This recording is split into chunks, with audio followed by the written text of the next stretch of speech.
from San Bernardino County. Sarah Ramos from LA County. Sarah Will Rodriguez Kennedy from San Diego County. And of course me, Florice Hoffman from Orange County. We want to thank the candidates for coming to Orange County. Orange County is the third largest county in California in terms of voters, and we are very important in this issue, and we want to thank you for being here today. We expected more people. We have more people that signed up online. We want to thank the candidates for also live streaming today. And Joy Silver will explain our program for today. Thank you. Thank you so much. So how many people here have gone to a protest or a rally? All right, see that? And so many people do like to watch things online. And every time Democrats get together in this environment, in these turbulent times, guess what? It's a protest and it's a rally.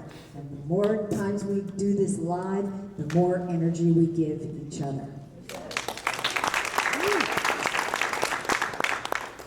So, the way this is going to work is, first of all, get your white cards. If you didn't get a white card, that is your opportunity and your option. If you have a question for one of these candidates, you will be able to articulate that and we will collect them.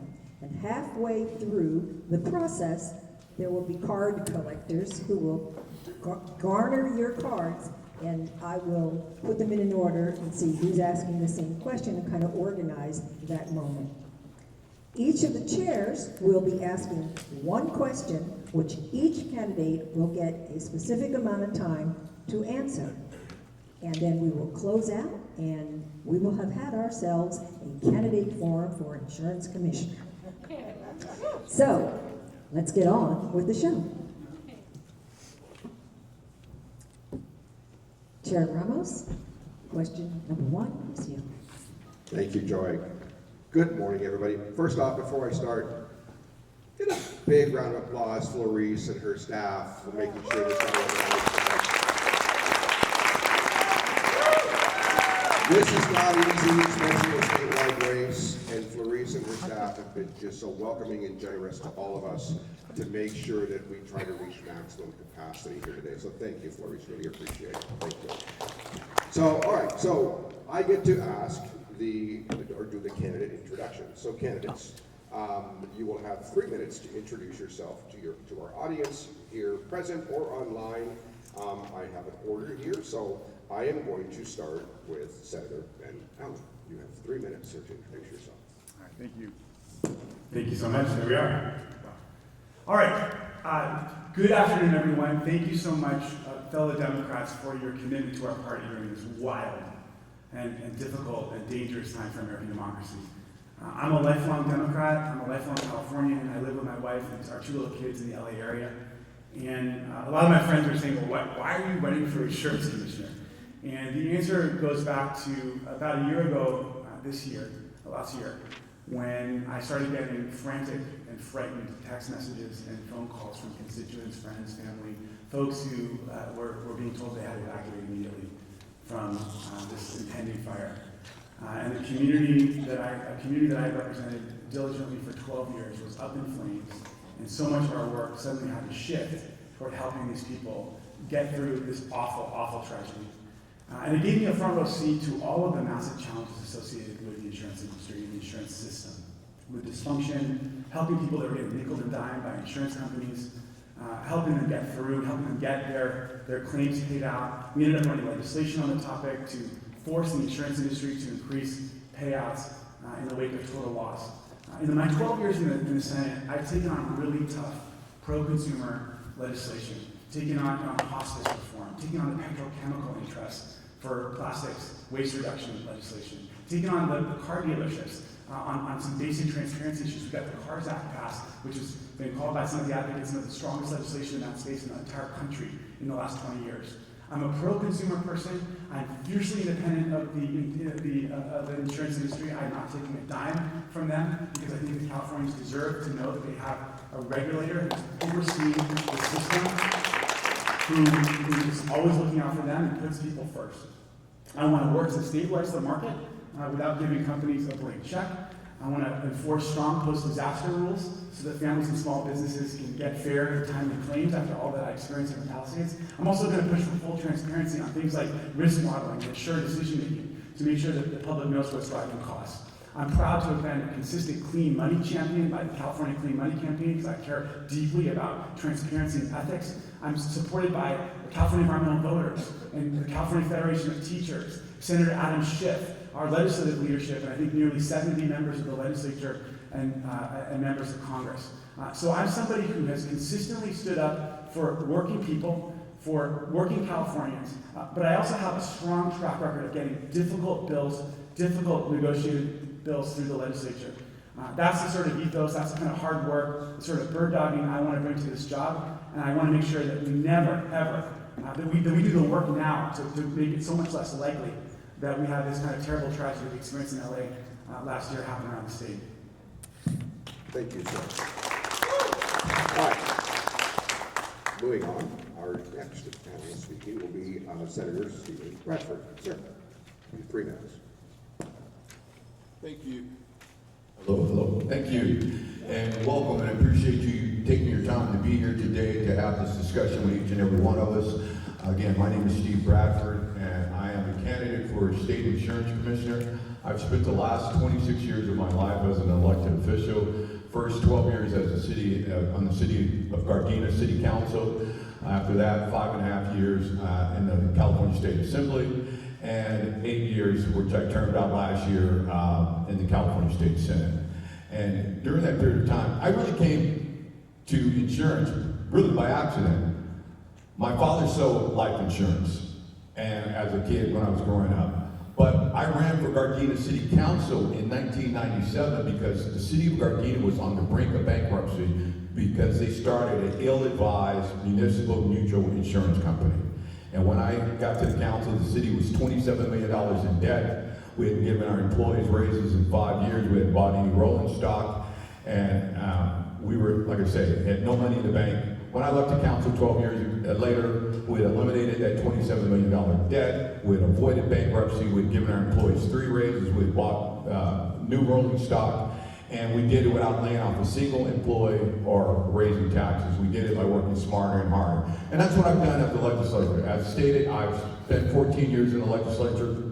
I served on the insurance committee when I was in the assembly, and I authored one of the most opposed bills by the insurance industry, uninsured and underinsured motorists. I'm pretty sure all of you who drive have uninsured or underinsured motorists, but getting in an accident, you'll realize it does very little to cover the actual damages to your car. We tried to raise that limit, and we were fought tooth and nail. They turned my bill into a steady bill, but we still champion it on. I also authored bills when I was in the Senate for greater diversity amongst our insurance industry. So we're at a crisis right now where in California you either need insurance and you can't afford it, you can afford it but it's not available, or you're left with a fair plan. And we know it's nothing fair about the fair plan. It's time for transparency. We have to stabilize the market. I'm excited about the sustainable insurance strategy that has been implemented last year, because now it's going to allow us to use catastrophic modeling to help project both man-made and natural disasters to help create better rates. We were only one of 2 states that wasn't using catastrophic modeling, California and Arkansas, up until last year. So we're now moving into modernizing the Department of Insurance because that's critical in order to do the work. And the commissioner needs to be a watchdog, not a bystander, to oversee both the industry, the department of 1,400 people, as well as our consumer group. So I'm excited about this opportunity. I'm here to do the work. I haven't missed a day in 26 years as an elected official. I will show up to do the work here. Thank you. Thank you, sir. All right, next up, we have Jane Kim. Jane, 3 minutes. Thank you, Chair Ramos. Thank you. My name is Jane Kim, and I am running for Insurance Commissioner to take on this $3.3 trillion industry. We all know that our premiums are too high, They're canceling our coverage, and even when we have insurance, they fight our claims every step of the way. This despite the fact that in the last 3 years, they've been posting record profits. The property and casualty insurance industry alone last year made $170 billion, and let this sink in, their top 10 CEOs made $391 million in 1 year. This is not an industry that is hurting for cash. Meanwhile, we do a very good job of regulating us. We require you to have insurance to drive to work, to get a mortgage to buy your first home, to open a business, and for this very reason, insurance has to be affordable and available to all of us. Otherwise, we are shutting everyday people out of our economy, and that is what is happening in today's insurance industry. I'm running to make insurance affordable and available to all of us.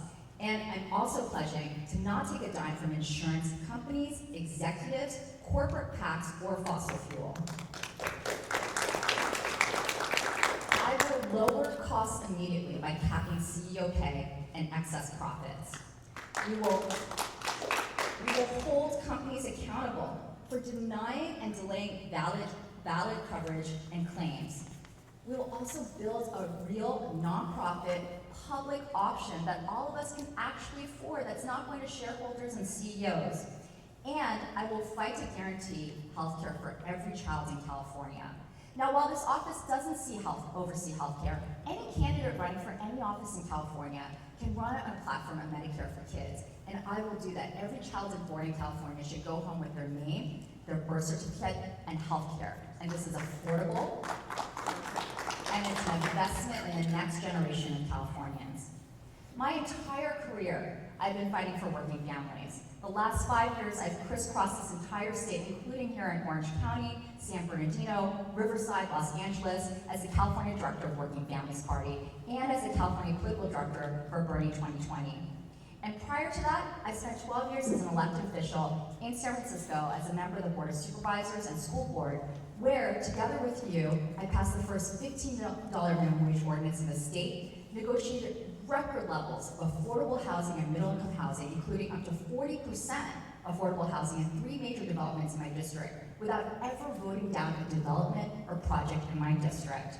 And I worked to make community college tuition-free for all residents in San Francisco, which is how I've earned the endorsement of Senator Bernie Sanders, the 2 largest unions in California, SEIU California, and UHW, and California Teachers Association. I look forward to earning your vote and endorsement as well. Thank you. All right, next up, Mr. Patrick Wolf. Thank you. Is this on? There we go. Thank you very much. I appreciate the opportunity to speak to you today. I'm Patrick Wolf, and my wife and I have lived in San Francisco for over 20 years. Our kids are born and raised there. For the last 10 years, I've been deeply involved in state and local politics. I'm a delegate. I'm on the board of one of the largest Democratic clubs in San Francisco. I've volunteered on campaigns. I've worked on issues I care deeply about. But I'm not a professional politician, and I never thought that I would run for elected office. And then the fires happened in Southern California, and because of my background, I was drawn to it from an insurance perspective. I saw how badly our insurance system is letting down not just the people in Southern California, but people all across the state of California. And the root cause is we have not done a good job regulating and overseeing the industry. And after diving deep into it and spending most of the last year really studying the role and the race, I decided this was the best way that I could serve to step up. Now look, I also have pledged not to take any money from insurance companies. Quite frankly, I consider that table stakes. I can't imagine anyone running not making that pledge. I also have signed the no fossil fuel money pledge. But look, this role of insurance commissioner absolutely requires someone to be strong, vigorously on the side of the consumer. But it also requires expertise. It requires that you understand insurance and financial markets. It's a technical role. You have to marry that technical expertise with really being on the side of the consumer. So let me tell you a little bit about myself. When I was very young, I became a very, very good chess player. As a matter of fact, before I graduated from college, I became a grandmaster, and I was champion of the entire United States twice in 1992 and 1995. Now look, being a champion chess player is not a prerequisite for this role. I'll be the first one to acknowledge that. But it did teach me how to think for myself, how to solve hard strategic problems, to persevere, and how to fight in tough intellectual situations, and I will bring that to the role of insurance commissioner. After I graduated from Harvard, a few years after I began my career, I spent 4 years at a major bank where my job was to build a home and auto insurance brokerage business. So I really have hands-on experience in this industry. And then for the last 20 years, I've worked as a financial analyst, analyzing and investing in markets and companies, including insurance. So I come to this role with deep insurance and financial expertise. I've published a detailed plan on my website. I've published several op-eds, including one in the Orange County Register right here. I look forward to getting into this discussion. Thank you very much. My name is Patrick Wolf, and if elected insurance commissioner, I'll be a wolf on your side. Thanks, everybody. All right, let's give it up for Will Rodriguez-Kennedy, Chair from San Diego County. Will. Thank you, Chairman. Gotta have a slogan. All right, so first, before I get into this, I just wanted to thank Chair Hoffman, Chair Florice Hoffman, for doing this, and San Diego's happy to support. There's a lot of synergy between our candidate parties. I also want to recognize that we have the controller for our state party, President Carolyn Fowler. Also members of the NC, Annalisa Swan. And the co-chair for the LGBTQ caucus for the CDP, Ryan Tribuco. Children's Caucus Chair, Sarah Roos. I'm sorry? Children's Caucus Chair, Sarah Roos. Sorry, I didn't see you. All right. This is where you get in trouble with the dignitary thing. So, anyways, our next question is, in Southern California, Southern Californians face high premiums for auto and homeowners insurance. What specific regulatory actions would you take as insurance commissioner to reduce insurance rates? You have 2 minutes, and we'll start with Senator Bradford.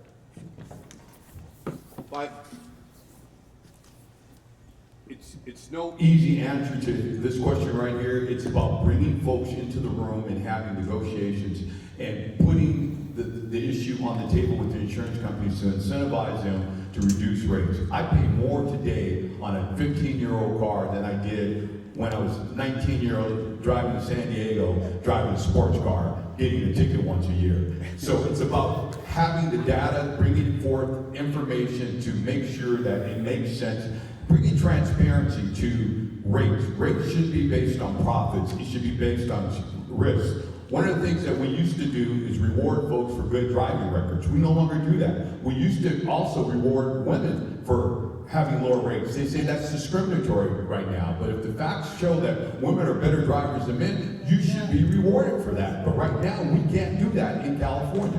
We need to do things like that to recognize where those risks are. And so having those real discussions with the insurance industry, but also working within the Department of Insurance, with our department to make sure we streamline that process and have a more thorough review process of rate setting. Right now, it's a burdensome process. It takes so long to get a rate approval. So that's one of the things I would do. But again, going back to rewarding individuals for having good driving records and making sure that the insurance companies honor that. That is not happening in California anymore, and it should. It's part of what we started years ago, and we should do that again. And I would make sure, as your next insurance commissioner, we hold these insurance companies accountable. Again, it shouldn't be about profit. It should be about risk. If there's no extreme risk there, your rate should not be going up. If you haven't had a moving violation and during your period of having a license, your rate should go up. So those are the things that we have to have. This didn't happen overnight. We won't fix it overnight, but we do have to bring everybody in the room and have honest conversations with where the challenges are. Thank you. All right. All right, next we have Supervisor Kim. Thank you, Chair. We are going to lower affordability in a number of ways. One, we need to cap insurance profits. At least 65 cents in every premium dollar should be going to paying out your claims, not CEO pay, not shareholder profits, not advertising with the Geico. Insurance keep too much, and we need to help. And if they keep too much, they need to cut their rates, refund policyholders, or invest in a resiliency stake fund to fund preventative measures that keep all of us safer. Also, we want to see where their money goes. How much of their budget goes towards the advertising and the political spending to raise their profits. 3, we want to reward you when you actually protect your home. So if you do specific actions like hardening and other types of actions, they should automatically lower your premium. And I want to expand our low-cost auto insurance program that is run by the state. We should expand it so that anyone can join this publicly run nonprofit program and actually compete on the market with auto insurers. And then finally, I want to implement a single-payer universal guaranteed home disaster for all insurance program for every home in California. This is done in other countries. New Zealand has a single-payer option. France and Spain guarantee home insurance disaster.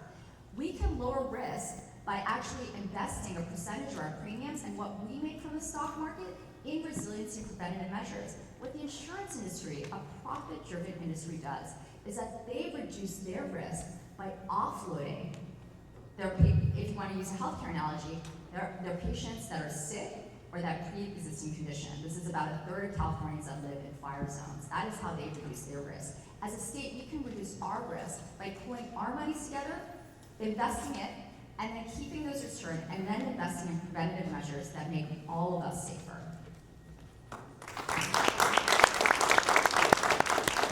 Next we have Chestmaster Wolf. Listen, if I can call the Senator Ben, he doesn't have to call me Grandmaster. So the question was specifically about home and auto insurance bringing costs down. Let me talk about it at the general level, and then let me talk about it specifically for each. Generally speaking, we have gotten the regulation backwards in California. We have done a bad job of holding insurance companies accountable. You have to make sure that insurance companies' conduct is regulated, that they disclose things to you, that the policies cover is appropriate, that you have information on the claims behavior so you can hold them accountable. We have not done a good enough job. We could do much better holding insurance companies accountable. And then what we need to do is significantly increase choice and competition, which we have strangled in this state. Let me let you in on a secret. Every company wants to charge as much as it can for any service. And what keeps them from charging more is another company that will sell it to you for less or better. And you need to have robust competition with regulation that holds insurance companies accountable. Now, that's generally what we need to do for regulation. We specifically need to bring the risk down. Ultimately, if you have a well-functioning market where consumers have the power and not insurance companies, where we have robust competition, where insurance companies can only charge enough to cover the risk, what drives the cost is the risk. For home insurance, we need to help homeowners take the actions to harden their homes, make sure it aligns with how insurance companies underwrite, provide appropriate financial assistance for homeowners, because when you take those actions, you're helping everybody. We should be helping you do that. For auto insurance, there are actions that we can do that leverage technology. I'm about to run out of time. There are actions we can take that leverage technology to reduce the risk. I appreciate the question. Thank you very much. From you, Senator Allen. Thank you, Chestmaster. Grandmaster. Grandmaster, yes. So, I agree with my colleagues. The one thing I will say is if we are going to pursue this public option, we have to be very careful that it doesn't just become a place where the insurance industry shuffs off all of the highest risk folks, gets out of their responsibilities, and then leaves the public with massive liability associated with potential disaster. So we have to be really, really careful about how we frame it. The California Earthquake, which is the Earthquake Fund, which is a public option that we have, has to spend almost $1 billion a year on private reinsurance to cover the liabilities, because they don't want to have to have the state cover all those costs in the case of a massive disaster, when the state's also going to be incredibly stretched on emergency management, on the schools and infrastructure. So we got to be really careful. Now, this question of risk reduction is critical.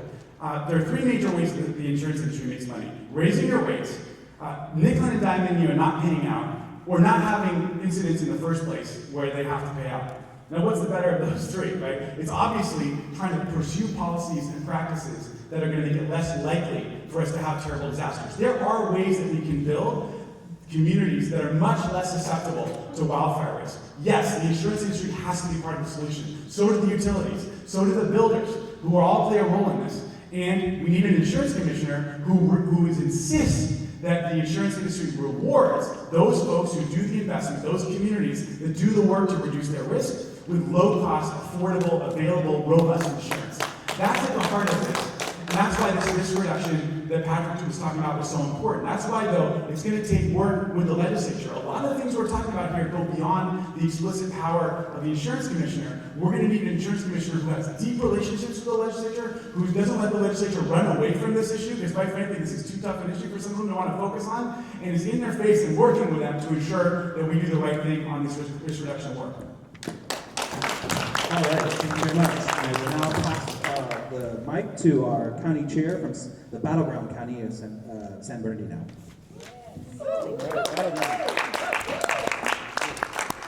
Good afternoon, everyone. Thank you all for being here. Thank you, Chair Hoffman, for working to put this event together, and thank you to my fellow chairs for working on this.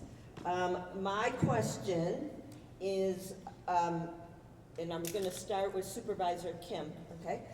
My question is, given the increasing wildfire risk in parts of Southern California and the cancellation of policy coverage, how would you use the California FAIR Plan to expand coverage? Thank you, Chair Washington. The FAIR program needs to be reformed here. It is currently a privately run program that is non-transparent with a governing board that we don't even know who sits on, or we don't run the financial models. Florida actually has a nonprofit publicly run insurance of last resort. And I think, while Florida is not a model, but we can change our FAIR program to actually model that. I want to go back to the concept of single payer. So it would be dangerous, as the FAIR program is, to only take the homes that are most at risk. That's not a good risk pool. A better and healthier risk pool is one that all homes are in, like the model I mentioned, New Zealand, where all the healthy patients and sick patients and patients with pre-existing conditions are in one pool. Now, this is how the insurance industry makes so much money. It's not really from our premiums. They invest our premiums in the stock and bond market. That's why they deny your claims and they delay that, because every dollar they can keep in their float gets their CEOs and shareholders more dollars. We should keep keeping those dollars in a public fund. And then we should be keeping the returns with the people and then invest it, as New Zealand and other countries do, in resiliency. Now, by the way, taxpayers are already paying for this. We have socialized the cost of climate disaster. We have privatized the gains. That's what the insurance companies make when we invest in ourselves. So my proposal is a single-payer, universal guaranteed home disaster insurance program that lies on top of our regular home insurance, which you get on the private market. This would then get paid to the state, where we keep the revenue, we invest it, we invest in all of us, and we reduce our risk collectively.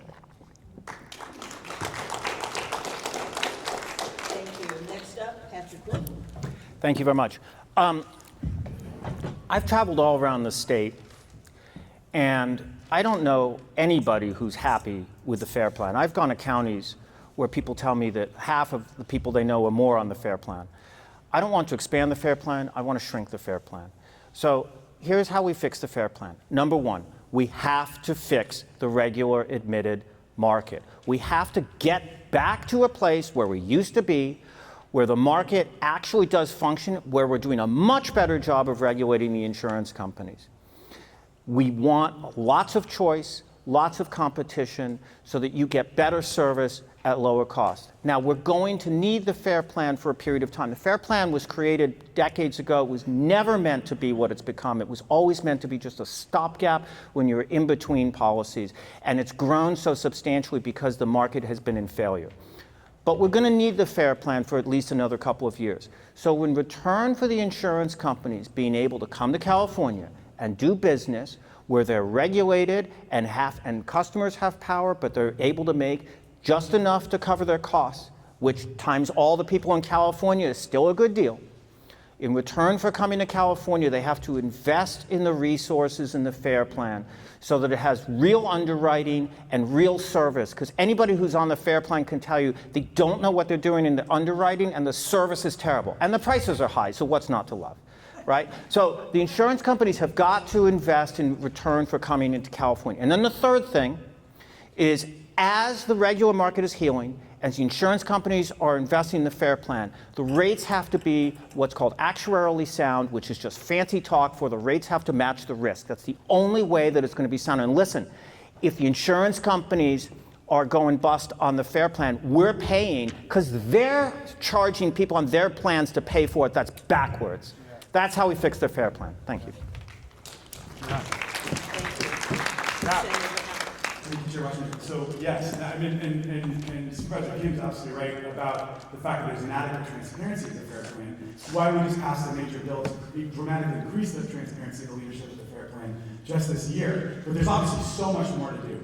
We need to move people off of the FAIR Plan. We need to, a lot of this has to do with really pushing the industry. They have seen the FAIR Plan as an easy place to shove off folks who are at the highest risk and push them over onto the FAIR Plan where there's less responsibility.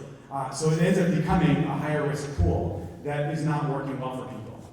So that's obviously an important thing that we're going to have to do. I think that, at the end of the day, again, this is all about really focusing on resiliency and risk reduction, making sure we put in place the investments that are going to make our communities less susceptible to fire. I will say also, the FAIR Plan does, their rate increases are subject to the Commissioner's approval. So the Commissioner has a role to play in terms of the rates that are set by the FAIR Plan. But it's a fraud system. I've gotten to see it up close and personal because so many of my constituents were on the FAIR Plan and were underinsured. So it's not a system that we need to rely on. Again, we've got to push really hard on the broader system to start readmitting people. I do agree with Jane that there's a lot more that the public can do to systematically intervene with various public options, whether it be investing in a certain portion of the reinsurance system.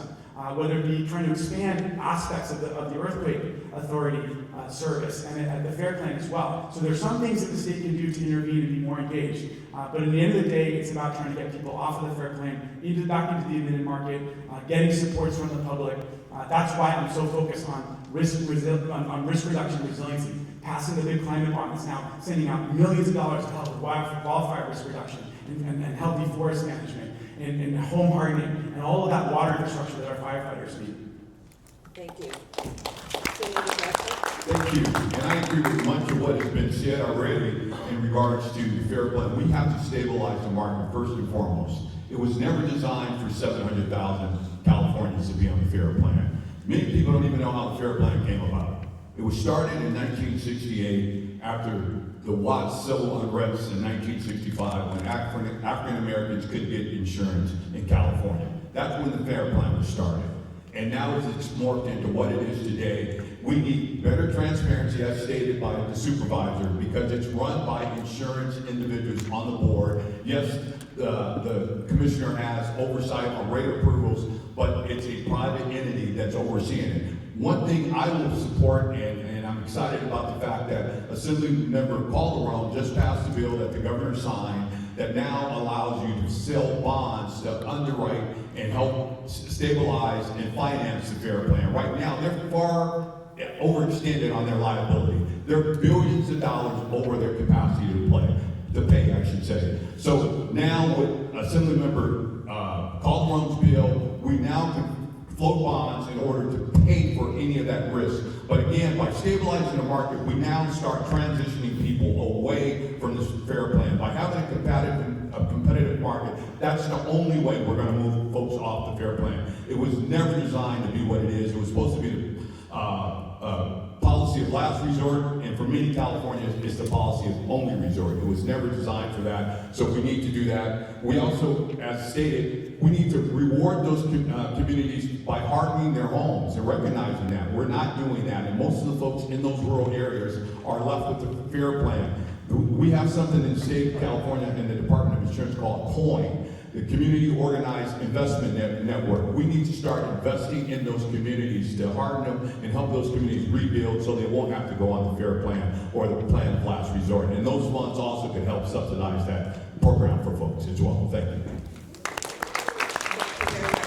And now I'm going to turn it over to Orange County Chair Felice Hoffman. Thank you.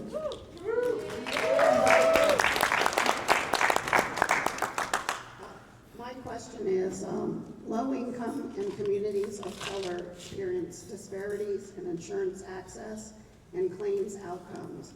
How would you address inequities in underwriting, claims processing, and consumer support? And starting with candidate Wolf. Thank you very much. Never sure if this is on. Thank you very much for the question. So first of all, I want to acknowledge the reality of what you're saying, that there has a shameful history of both systemic racism, but also just overt racism. I think things are better now, but I don't think anyone would ever claim that they're all better now. And it's a constant, ongoing fight. So my first answer to your question is, I think we have the laws and regulations, and I'm sure all of us on this stage agree on the importance of making sure that, that underwriting and servicing by insurance companies are fair and unbiased, and those need to be rigorously enforced. When I talk about holding insurance companies accountable, I mean holding insurance companies accountable broadly, but also specifically for treating people of all backgrounds and circumstances fairly. Now, there's a second implicit question, which is, to what extent should we engage in what's called cross-subsidization? And the basic idea here is, should some people be paying more for their insurance, even if the risk is lower, than other people paying less for their insurance, even if the risk is higher? This is a difficult question, because I can see both sides of it. On the one hand, sometimes your risk factors are because of systemic racism, and that's deeply unfair. On the other hand, Proposition 103 specifically says that rates should not be unfairly discriminatory. And that gets to the question of, should the insurance commissioner decide what's fair? And I'm going to tell you that in my opinion, I believe that it's the job of the insurance commissioner to highlight these inequities. It's the job of the legislature, the elected body by all the people, to address them. Thank you. Senator Allen. Yeah, well, I appreciate Patrick's comments a great deal. There are massive disparities that exist in the system. I got to see these disparities in the way in the post-fire disaster, because in addition to all those homes that burned down, we had 2 beautiful mobile home parks that burned down. And those poor folks, not only were they not able to go back to not only had they lost their properties, but they weren't even able to go back to their properties without the permission of the landlord. And in one particular case, the landlord refused that permission. So these are the most vulnerable folks. They were denied their rights, and we worked on legislation, worked really closely with them to try to improve their situation. There's still a tremendous amount more to do.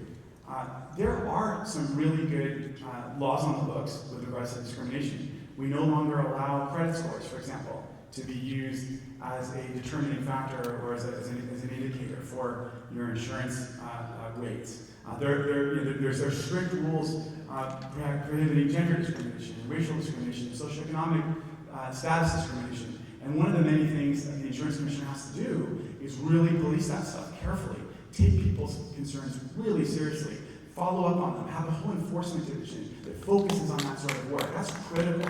And that's I think, at the heart of this central civil rights issue as it relates to insurance. It's part of why I think, I've got a long track record of work on poverty issues and social justice issues. It's part of why I've got such strong support for members of the Black Caucus, the API Caucus, the Latino Caucus, because they've worked with me to uplift communities of color and disadvantaged communities through our work together in the legislature. So this is something I would be very focused on. It's a basic matter of fairness. As Patrick says, sometimes we've got folks living in urban communities that are much lower risk than those living in the very high fire risk zones, of course. And so why should they be not only paying more to subsidize folks in high risk, but then get additional discrimination? So the commissioner needs to be really focused on this. I certainly will be. Senator Bradford. Thank you. Thank you. As I stated earlier, that this industry has been really discriminating for years. I did a bill when I was in the assembly to make sure that women, minorities, and our disabled veterans had a seat at the table of insurance. Insurance has been redlining in communities of color for decades. And again, as a FAIR Plan, as I stated, the FAIR Plan was created because insurance companies stopped writing insurance for African Americans, no matter where you lived. And it wasn't just in Watts, it was nowhere in California were they able to get insurance. They started discriminating. So you need an insurance commissioner who's going to be a Jedi warrior for justice, equity, diversity, and inclusion. That's what I've done as a member of the legislature. That's what I will continue to do as your insurance commissioner, bringing everybody to the table. Again, I passed legislation when Dave Jones was the insurance commissioner to make sure that women, minorities, our LGBTQ community, and our veterans had a seat at the table, making sure that they were employed by the insurance industry, but also making sure that they received insurance as well. And that's what has to continue to happen with the Department of Insurance. It's a shame that we find ourselves here in 2026 and we're still dealing with issues of race and gender bias and things of that nature. But the insurance industry has to evolve in making sure that everyone has an opportunity to have fair and affordable insurance. I will do that as your next insurance commissioner, and making sure that one thing people are unaware also, in 2000, the state of California passed legislation. How many know that there's a slave era insurance registry in California? Yes, because insurance companies were insurance slaves and they benefited tremendously from it. I will make sure we stand that out to make sure that those folks who were exploited will get what's coming to them. That's in the Department of Insurance, but very few people know that we have a slave era insurance registry to expose those insurance companies that exploited those people.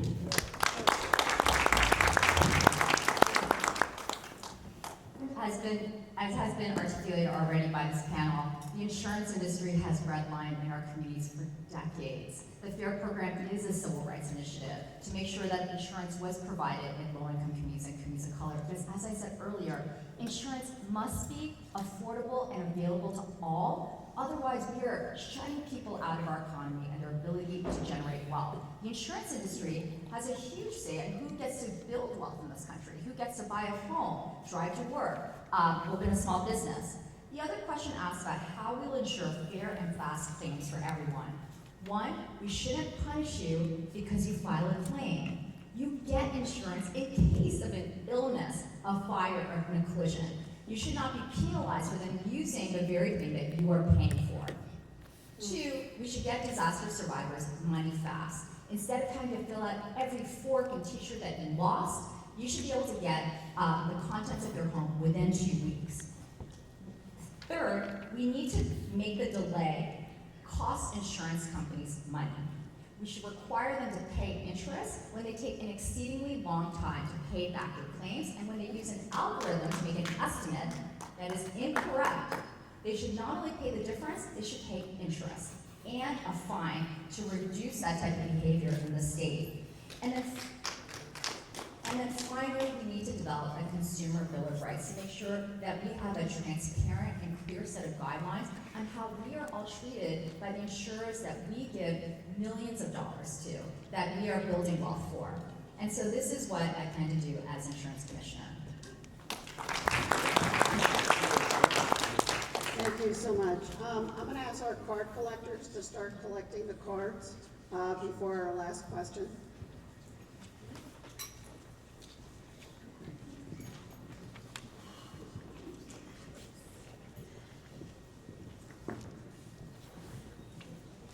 All right, thank you, Florence. So yeah, if you have a question, personal information, you have any questions, we've got folks on here with cards, so just need a card, raise your hand. If you have a card, raise your hand so folks can make sure that we pick it up, we get your questions answered, because this will be the last question before we move into Q&A. Personal privilege, if you're a guest here, please go see Christy. Christy works here at USW Local 324.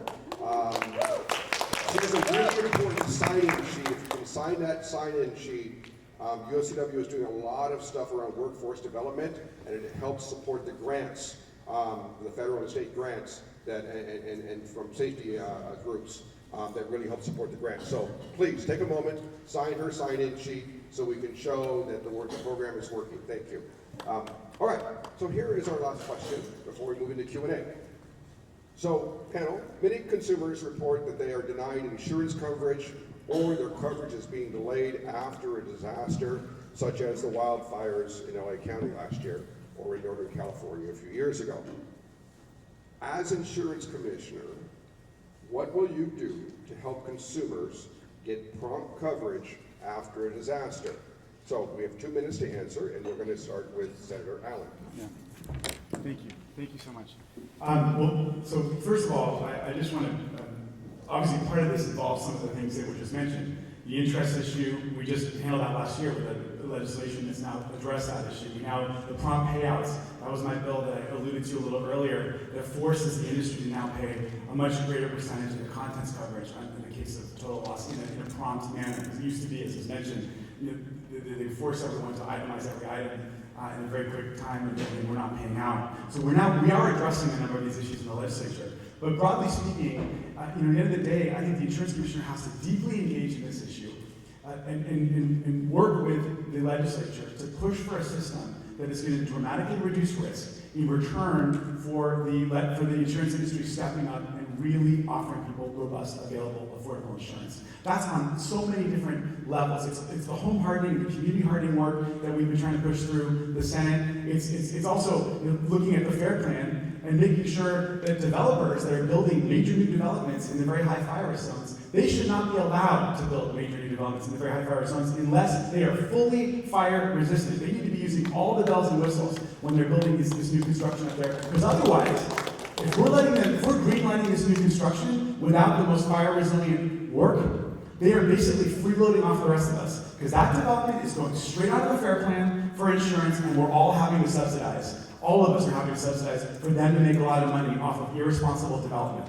So, in the end of the day, it's about really scaling the sort of risk reduction work that we're trying to do right now in the legislature on hardening and community hardening. And again, bird dogging this every step of the way, engaging the industry, pushing the industry, calling their bluff. They keep saying they want to see risk reduced. We're going to do the work to reduce risk, but they need to step up. And if they're not willing to step up, we're going to come in with more stringent measures on regulation, on public engagement, and that's the kind of bird dogging we need from an insurance commissioner. Thank you. Senator Bradford, 2 minutes. Question again? You want me to repeat the question? Yeah. Yes. So many consumers report that they are denied coverage, insurance coverage, or their coverage is delayed after a disaster such as the wildfires last year in LA County a few years ago in Northern California.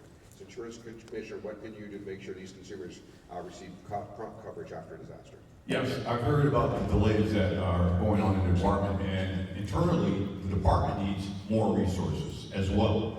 Not only to do their job, they are frustrated because some of the roadblocks that we're facing in getting claims settled are internal to the department. So we need to modernize the department and give them the tools necessary to do their job, to hold these insurance companies accountable to get the payouts quicker. We also have an investigative unit. It's 175 sworn officers also that are asking for more resources to better investigate why these delays are, not only in disasters, but workers' comp and health disability payments and things of that nature and fraud. So modernizing the department, giving them the resources, but again, holding these insurance companies accountable to do what is right and bringing them to task of paying out quicker instead of delaying. I agree with much of what Supervisor stated about they have to pay a penalty or be assessed some kind of interest for delays in paying. That makes sense.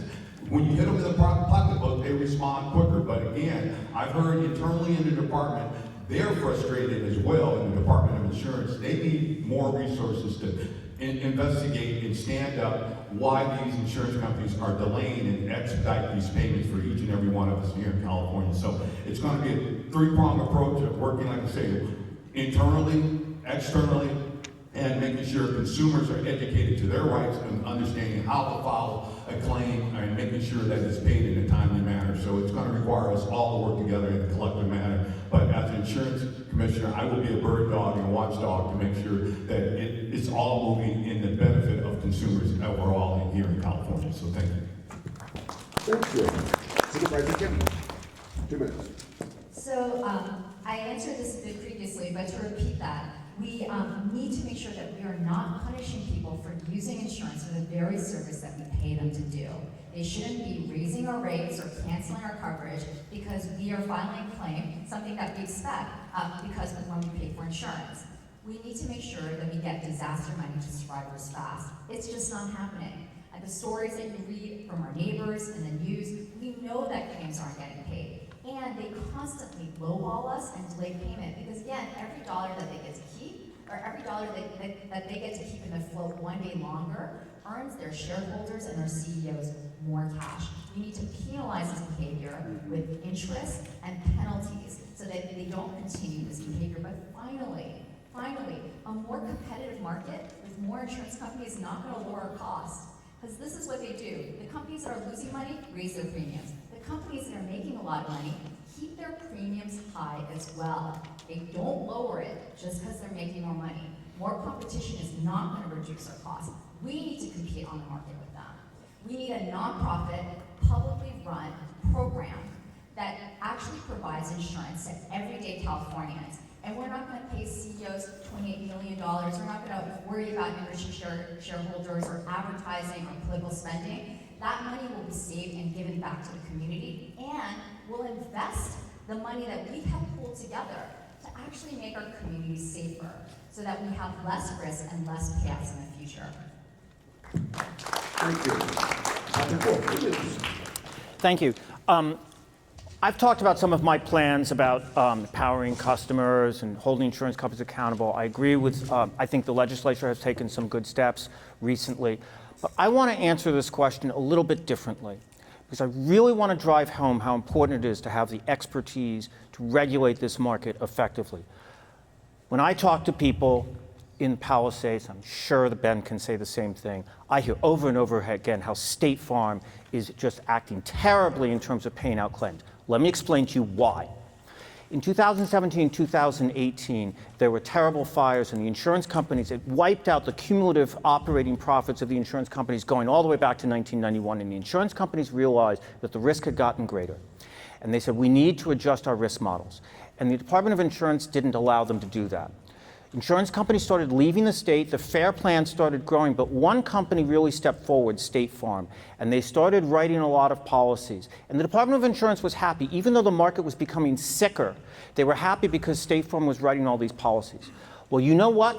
State Farm was putting itself into a financial ledge, and the geniuses of the Department of Insurance did not make the parent company responsible for the sub. Wait, what's that? Let me explain.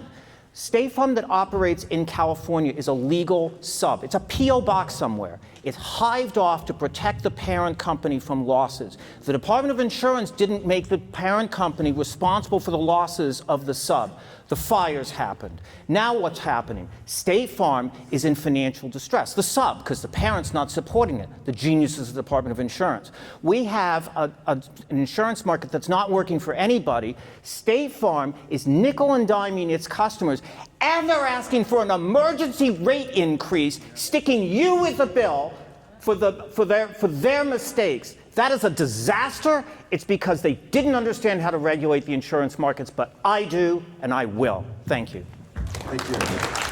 All right. So please welcome Riverside County Chair Joy Silver to take us to the Q&A session of today's program. Joy. All right, I get to take it home. It's 12:30. This is only 1 minute apiece here with these answers. So we're already over time, so let's see how many questions we can take. I will tell you that many people have asked the same question, and then there were people who have asked questions that could never be answered in a minute. And then there are those who ask questions that have nothing to do with insurance. So, given that framework, I'm going to start with the question number one. Each candidate has 1 minute, and we'll start with Senator Bradford on this. That is fire insurance. The most important issue in California, what are you proposed, number one, to regulate the fire rates, stop policy cancellations, and encourage more policy offerings to homeowners? What was it? I couldn't hear the first part of the question. Fire insurance is the most important thing. Number one, what do you propose to regulate fire rates, lower the fire rates, stop policy cancellations, and encourage more policy offerings to homeowners? First I would do is encourage hardening, home hardening, definitely, and reward those individuals who take the proactive measures. Right now, we don't have a blueprint on what home hardening is for California. You can do it in one area, and your neighbor can do it, and just because your neighbor next door didn't do it, you still can't get your rates reduced. We need to reward those individuals who take the proactive measures to harden their homes, to put the fire-resistant roofs on. I've been endorsed by the state building trades. They have techniques now, materials that are far cheaper than the wood and concrete that we're building homes today, encouraging rebuilding with these materials that are pennies on the dollars compared to what we're doing right now. But we first got to recognize those folks who have taken those proactive measures to harden their homes, and we need a blueprint. It shouldn't be willy-nilly in one community doing one thing and doing it in something else. So we need to standardize what hardening looks like and reward those individuals who take those proactive measures. Thank you. Candidate Kim. Your home deserves the same protection that you get when you get a car. Now, if you are a car owner, your insurance can only be dropped for non-payment, fraud, or if you've made your car more dangerous. We should extend those protections to homeowners as well. We should give families 6 months to prepare. Currently, insurance only gives you 75 days before canceling your coverage. We should require a 6 months coverage period so that you can find time to get alternatives. Now, if they write it here, they should write it for everyone. Insurers sell policy in your areas, they should sell them to everyone.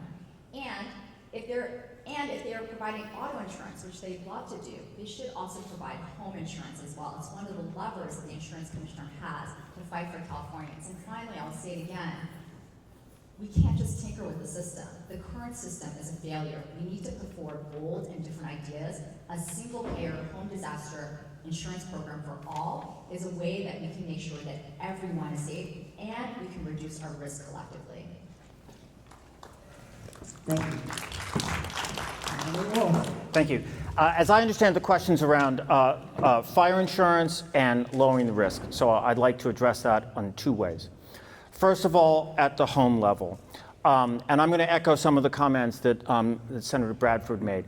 It's very important to provide guidance to the homeowner that's aligned with insurance company underwriting. The Department of Insurance right now has a program called Safer from Wildfires that's not aligned with insurance company underwriting. That doesn't do people any good. I've heard horror stories of people investing in their home and not getting any credit for it. Aligned with insurance companies means you get credit for it, you get discounts for it. The more competition, the more insurance companies there are operating, the more that risk will be well-functioning, serving you. You'll have better options, you'll get the guidance that aligned, and you'll get the credit for it. We need to provide financial assistance, as I said earlier, for that. Secondly, forest risk. We have got to do a much better job managing the risks of our forests and underbrush. That is the macro level driving fire risk. Thank you. Thank you. Senator Allen. Let me give, just to build on those previous comments, I want to give everyone a little bit of hope. I just went down to Escondido, and I got to see a community that's just been built in the very high fire risk zone that is using all of the best fire resiliency techniques. The materials they use on the walls, the glass, they're even using Pyrex in some cases, the vegetation management, redoing the roofs, the eaves, having screens on the vents. They're so strict about policing the CC&Rs in this particular neighborhood, they'll go and fix the problem for you if you're out of compliance, and they'll charge you for it, which is a little draconian. But let me say, the neighbors are cool with it because they know that not only are they able to get insurance for this area, which is right up against the wildland urban interface, They're actually spending thousands of dollars less per unit on insurance than the neighborhood just next door. Because the insurer in this case feels so confident that this neighborhood is actually taking the fire risk seriously. They're also investing in firefighting infrastructure there too. So that's the sort of thing I want to see scaled around the state. I think that's the path that can help on this affordability question. Thank you. Next question. What is your plan to revise and lower renters insurance? Start with Kennedy Kim. So higher insurance rates are hitting renters in two ways. They're raising the insurance rate for renters, and they're raising the insurance rates for the landlords, who then pass on those costs to the tenants. So again, many of the things that I've talked about today are things that we need to enforce on insurance generally across the board for homeowners, for renters, drivers, and business owners. We need to make sure that rates are fair and affordable, that they're not charging more than 65 cents on a dollar, that at least 65 cents on every dollar the insurance company makes actually goes to claims, not to their shareholders and CEOs. And when they make more than that, they need to provide refunds to their consumers, or they need to lower the premiums or pay into our resiliency fund.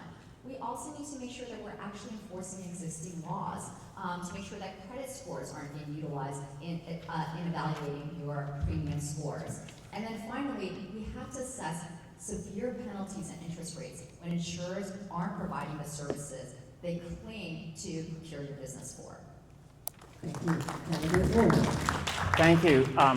I will admit this question is a little bit personal for me because my wife and I have rented the same house in San Francisco for almost 18 years now. Our daughter actually was born a couple months after we moved in, and we've lived there ever since.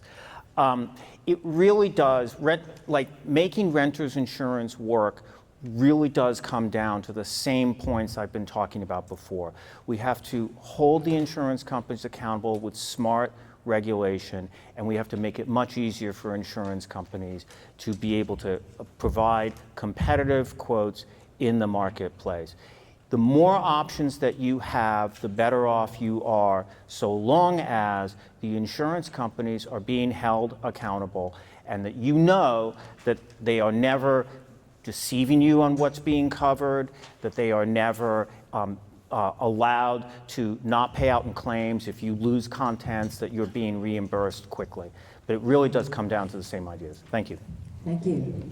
Senator Allen. Yeah, and some of the anti-discrimination work that we mentioned is really important. That's why we have prohibited the use of credit scores for insurance access. I'm someone from Santa Monica. I see my friend Eric Leslie here, who's on the rent control board. I came out of Santa Monica for renters' rights. I've been a champion for renters back when I was on the school board in Santa Monica. So that's something that we care a lot about. So much of our community are renters. We know that renters oftentimes face the worst burdens associated with economic challenge. So we need, all of these issues continue to trickle down onto renters in a really intense way. The point was made that's really correct, which is that oftentimes the landlords are passing on forced insurance pass-throughs onto renters. We need somebody in there who cares about renters, who prioritizes renters, who cares about language access questions, disability questions with regards to renters. That's a long-standing relationship I've had with Tenants Together and the renters' rights community, and that's certainly an ethos I would bring into this job. Thank you. Senator Bradford. Yeah, again, just stabilizing the market, whether you're a renter or homeowner, we should want gold standards for people to understand and provide better transparency on what is driving your rates up. You shouldn't be paying more because you're a renter. I did the first bill in California, and many said in the nation, to allow renters now to establish credit scores. And your credit scores, should be used whether you have insurance or not, but it has been for so long. Now renters are allowed to establish credit scores, and those renters who have been paying their rent on time for 10, 15 years have now transitioned off to become homeowners. But at the same time, renters should be treated fairly and equitably. Landlords should be treated fair and equitably.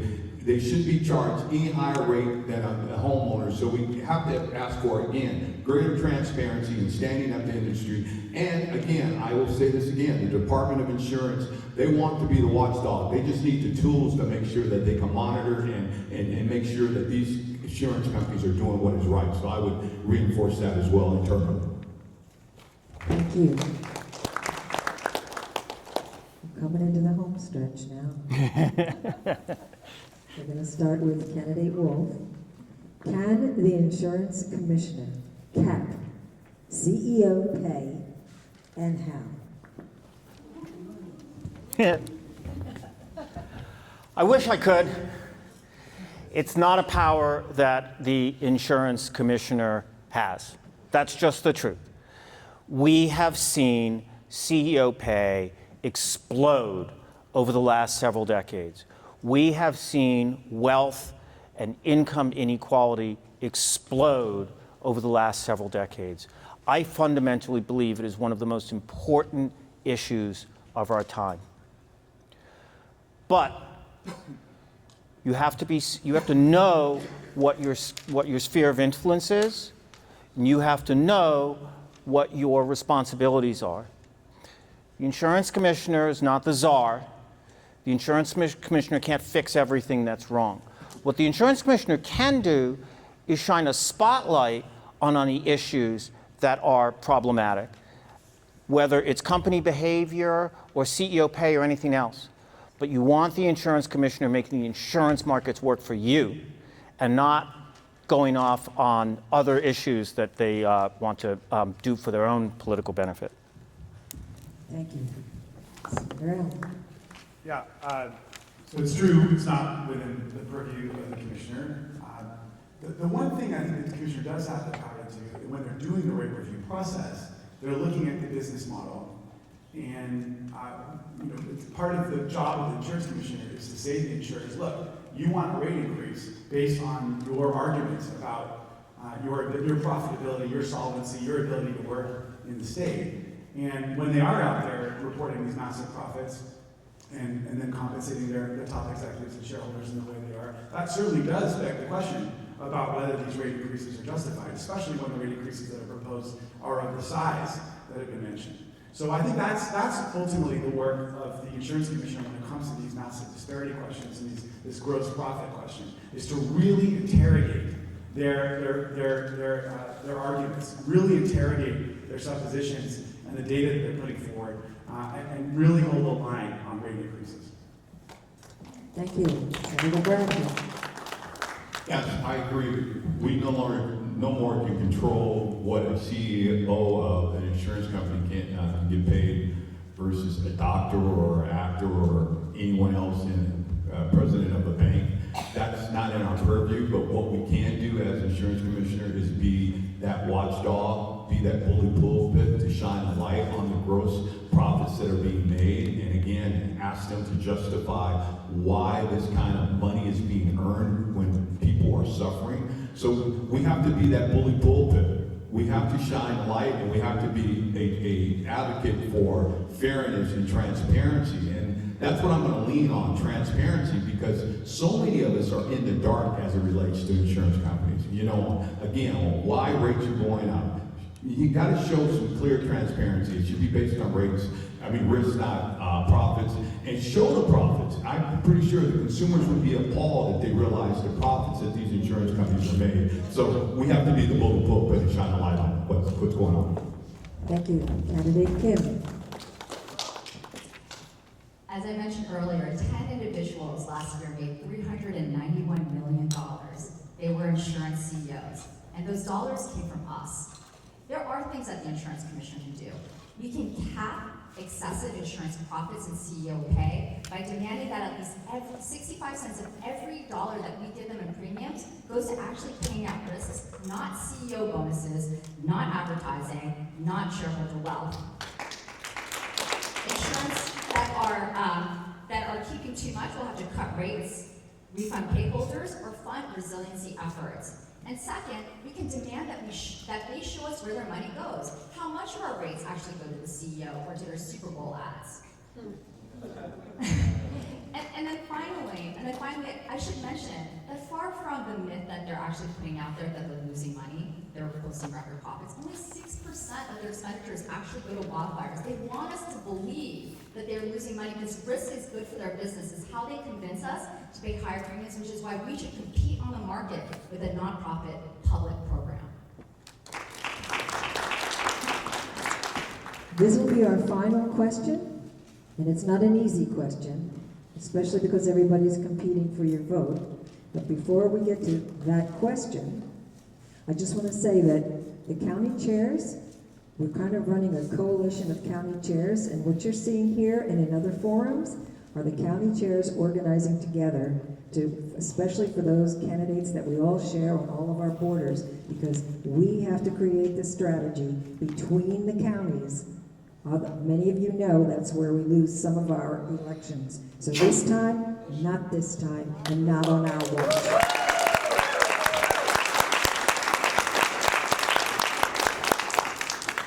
We're going to start with Senator Allen, then Senator Bradford, candidate Kim, and then candidate Wolf. If you become commissioner, which of your competitors' proposals or priorities would you wish to adopt or act on? Thank you for that great question. One of the ones that I think is most compelling, Grandmaster Wolf. No, please. Has a very cool idea about having a scorecard, a grading scorecard for the insurance companies as to how they behave when it comes to payouts. Are they treating people fairly? Are they treating people right? And are they acting in a timely manner? And I think that's a fantastic idea. I'd love to do that too. So if I do win, I'm going to bring you in and help out with that. So let's do that. I do think, I want to say, I do think that there is a role for the public to engage.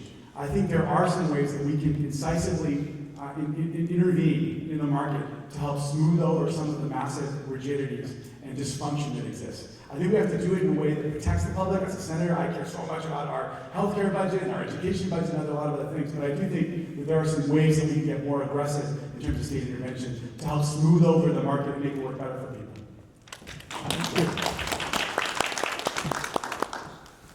I think there's credibility.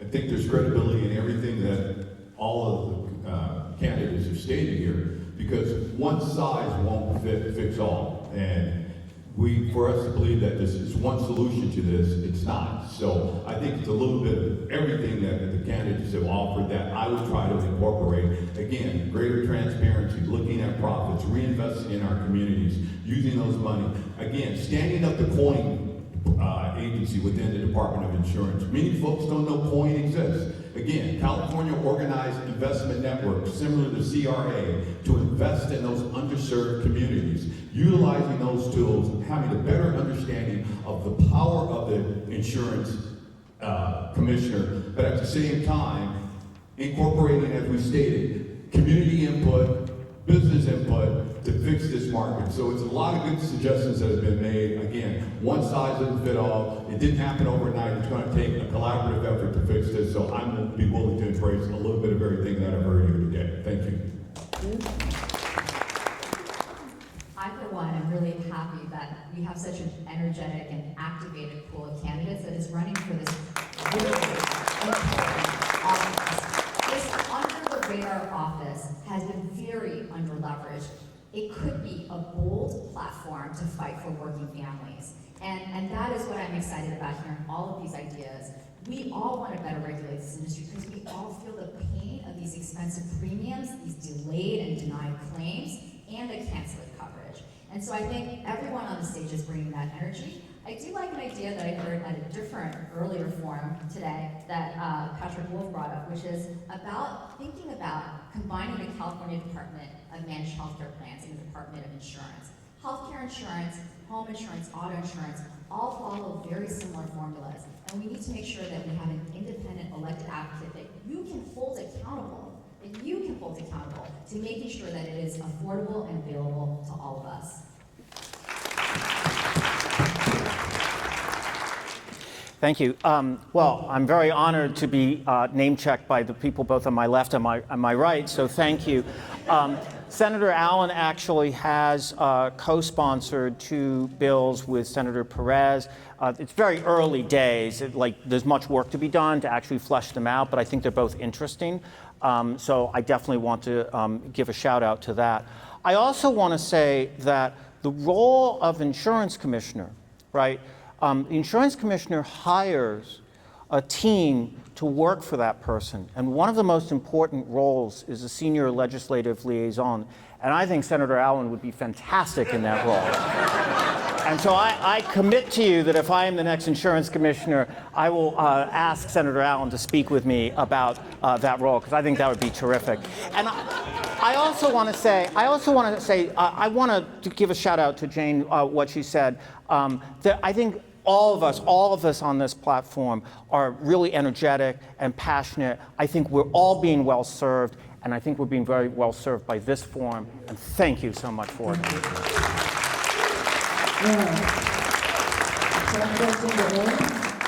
I want to thank Orange County Democratic Party County Party here. Thank you, Orange County. And I want to yield the floor to the esteemed County Party Chair of Orange County, Flores Huffman. I just want to thank you all, because insurance is very important to us everywhere, and I want to thank you for coming to Orange County. When I moved to Orange County in 2002 from Altadena, the fire area that was badly hit last time, I'm going to say that Orange County has changed over the years. It was actually LA County that helped us turn red to blue. So I want to thank you. They helped us a lot of times. It was LA County. And my chairs in the other areas know that for a long time we were ignored by the state party. And we always banded together because we had many overlapping areas that we had to work with. But now we get much more support. And I want to thank you all. Because since 2018, Orange County is blue, and people forget. All of us worked together on Prop 50, and it was overwhelming down here.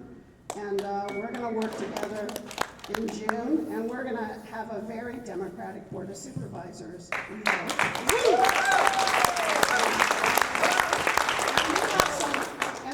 In the reddest parts of the county, where we have some of the biggest Democratic clubs, I urge you to go down there and meet with them.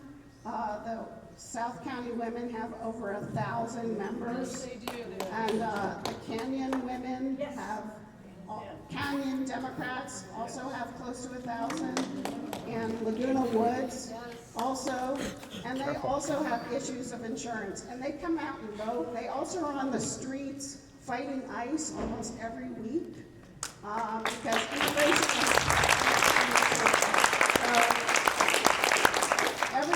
every person in Orange County fought to make our congressional seats blue. Of course, I get to be in the little part of Orange County that is still red.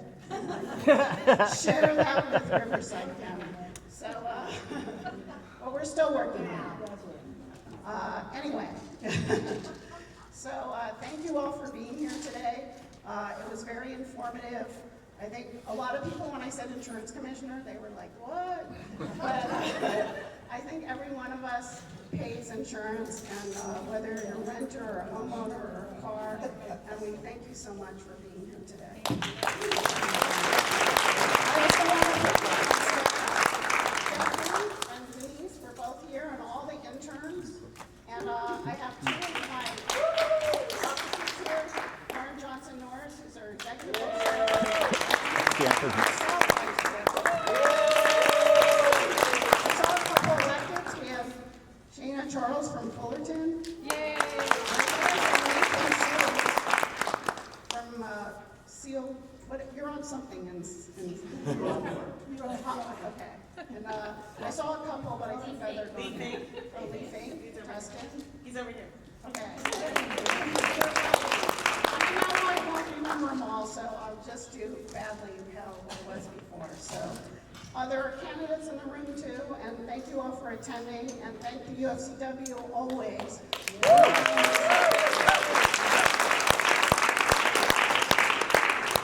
And thank you all. Steve, pleasure to meet you. Good Likewise, thank you. Jane? Twice in one day. Oh, no, please, just call me Patrick. Ben, good to see you. Yeah, that's great. Yeah. See your photo? Yeah. Can I get a photo?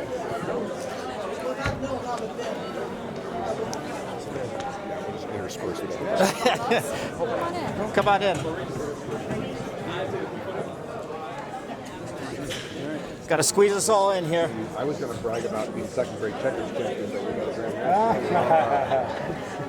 Yeah. I won't even talk about my golf game right now. 3, 2, and 1. 3, 2, and 1. More. 3, 2, and 1. 3, 2, and 1. And with my airspace, bring that camera down. Oh, yeah, absolutely.